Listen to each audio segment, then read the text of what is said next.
उम्मीद करते हैं बेटा थोड़ा-सा लंबा ज़रूर होगा जनरेशन, लेकिन उसके एक-एक तथ्य को आप पढ़ें और उससे बहुत कुछ आपको सीखने को मिलेगा। ठीक है? अब तक अपने वीडियो दोस्तों नमस्कार, कैसे हैं? जैसा कि आपको पता है कि पिछले वीडियो में हमने क्या पढ़ा था जनरेशन के बारे में। उम्मीद करते हैं बेटा थोड़ा-सा लंबा ज़रूर होगा जनरेशन, लेकिन उसके एक-एक तथ्य को आप पढ़ें और उससे बहुत कुछ आपको सीखने को मिलेगा। ठीक है? अब तक अपने वीडियो में क्या देखा है कि भैया जनरेशन तो हो गया, है ना? अब जनरेशन हो गया, अब ऐसा तो नहीं है कि पावर सिस्टम में ही रखे रखोगे, नहीं ना?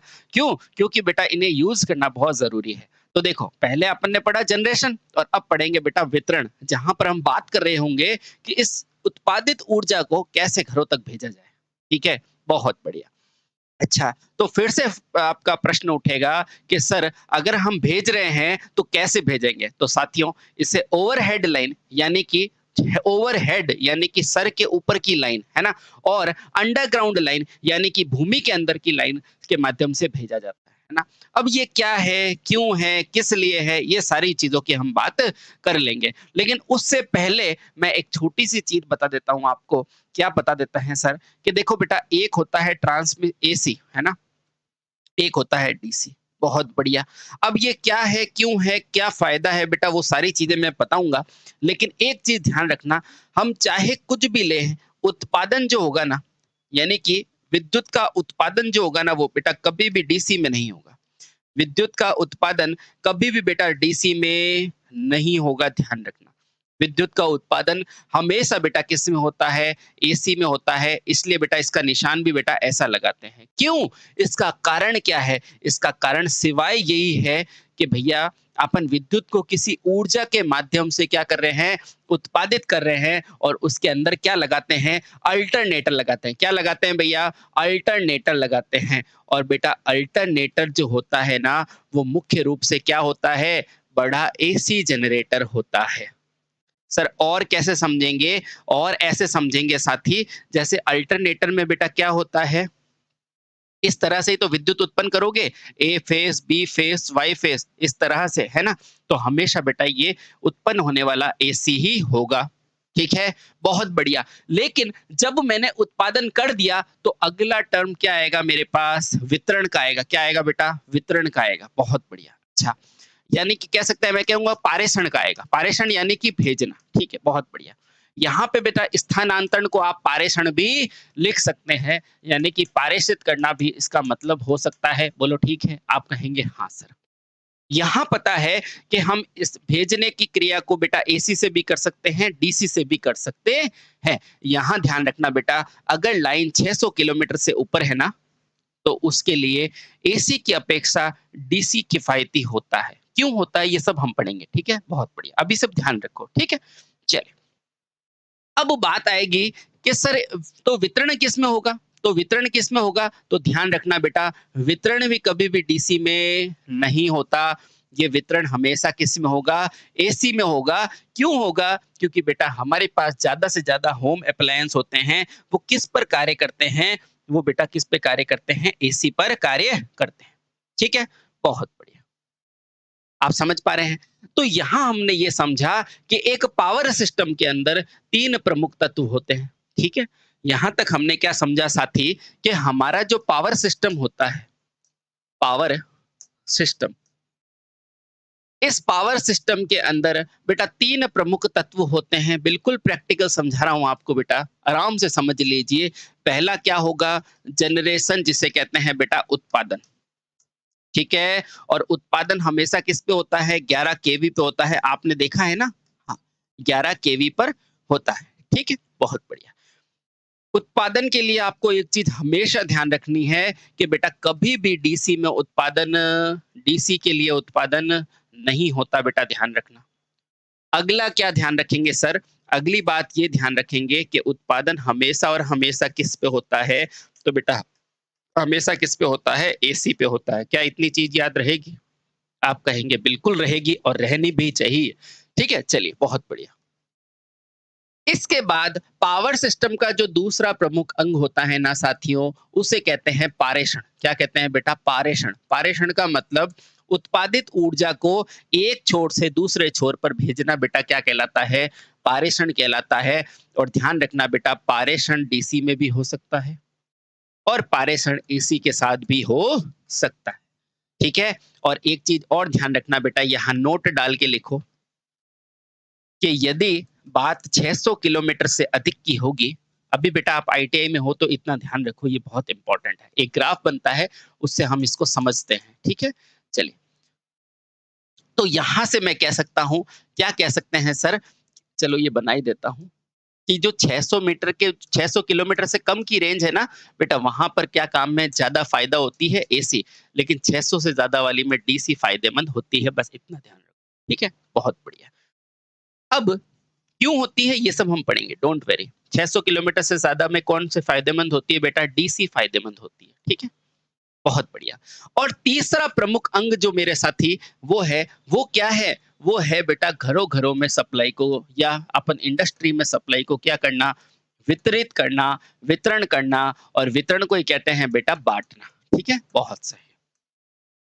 अब क्योंकि घरों के अंदर बेटा कौन से इक्विपमेंट होते हैं, ज्यादातर सब एसी होते हैं ना, इसलिए बेटा हम क्या करते हैं, इसे भी एसी के अंदर ही वितरित करते हैं। बहुत बढ़िया। डीसी के अंदर वितरित नहीं करते। अब सवाल आता है, सर डीसी के अंदर वितरित क्यों नहीं करते?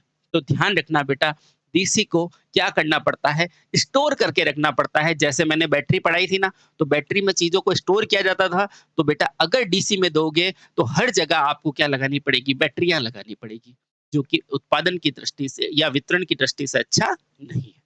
तो ध्यान रखना बेटा, डीसी भी यहां पर यूज नहीं होगा। तो आपको कोई भी बेटा शुरुआती तथ्य पूछे तो आप बता पाएंगे कि हमें उत्पादन किस में करना चाहिए, तो हमें उत्पादन हमेशा किस में करना चाहिए साथी, डीसी में। पारेषण 600 किलोमीटर से ज्यादा हो तो कौन सा किफायती है, डीसी। और दोनों में हो सकता है, ठीक है। और वितरण बेटा हमेशा क्या होता है, एसी में होता है, हमेशा एसी में होता है, ठीक है। बहुत बढ़िया। चलिए, तो बेटा अब शुरू करते हैं हमारा अगला टॉपिक, क्योंकि जनरेशन हमने पढ़ लिया है ना। हाँ, अब पढ़ेंगे बेटा पारेषण, है ना, पारेषण। और बेटा इसी को क्या बोला जाता है, स्थानांतरण। क्या कहा जाता है, स्थानांतरण। और जब ये खत्म हो जाएगा तो बेटा हम पढ़ेंगे वितरण, यानी कि चीजों को बांटना, विद्युत सप्लाई को बांटना। उम्मीद करता हूं बेटा इतनी चीजें आपको क्लियर है, ठीक है। बहुत सही। अब हमारा अगला जो टॉपिक है वो क्या है, विद्युत शक्ति पारेषण। चलिए, तो अगला जो हमारा जो चैप्टर की शुरुआत है वो है विद्युत शक्ति पारेषण। सर ये क्यों पढ़ने हैं, तो ध्यान रखना बेटा, विद्युत को उत्पादन करने के बाद अपने को घर में तो रखनी नहीं है ना, उसको बांटनी है। और बेटा बांटने को क्या कहते हैं, पहले भेजोगे ना तो भेजने को कहते हैं स्थानांतरण, फिर वितरण में उसको बांटा जाता है, ठीक है। बहुत बढ़िया। चलिए सर, ये तो हमने पढ़ रखा है, प्राथमिक होता है, द्वितीयक होता है। तो बेटा वो सही बातें हैं, लेकिन पहले आप जानो ये क्या चीज है, ठीक है। बहुत बढ़िया। तो वही अंदाज फिर से मैं लिखाऊंगा और आपको समझा दूंगा, ठीक है। बहुत आइए, तो पहला पॉइंट ध्यान रखना बेटा, अब तक हम जान चुके हैं कि विद्युत ऊर्जा का उत्पादन कैसे हुआ, और इस अध्याय में जानेंगे कि विद्युत को भेजा कैसे, ठीक है। तो लिखना, अब तक हम अब तक हम यह जान चुके हैं कि